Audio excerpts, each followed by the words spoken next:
Tabii. Hira ağır çekimdeymiş. Böyle yürüyormuş.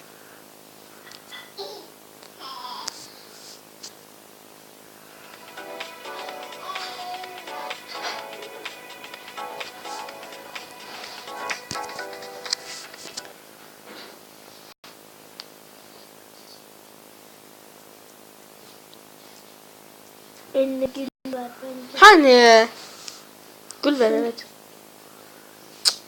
Hiç yakışmadı ya. Ya başka bir tane de var.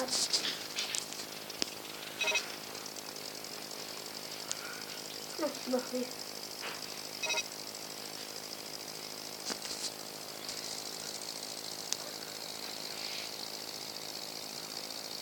Ben kurbağa şey de aldım.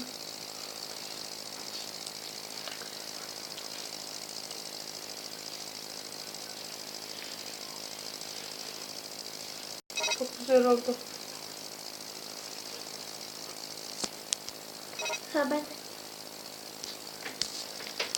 Bunu önce. Evet. Hayır. Böyle bekledim. Hayır.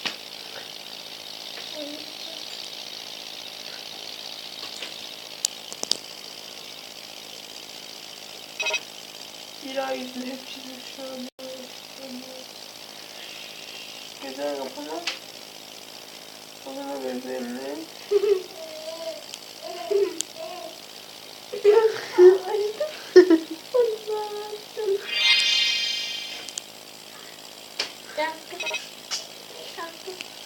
Kapıda.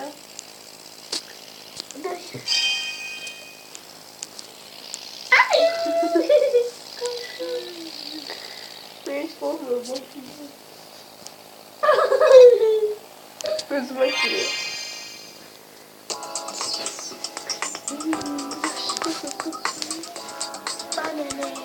Hadi.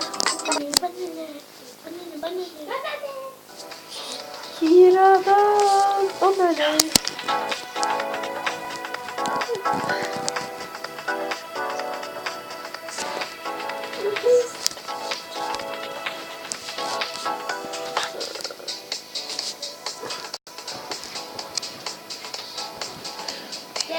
Şunu açsana Eder.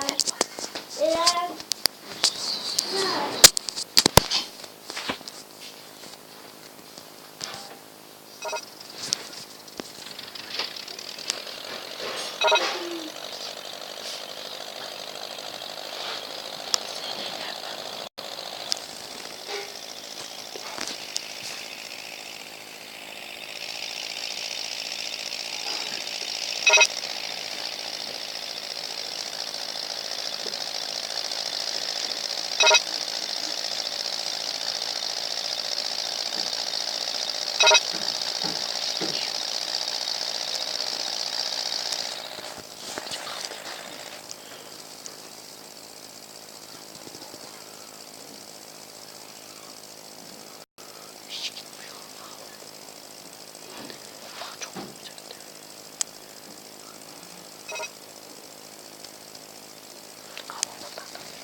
Ahem.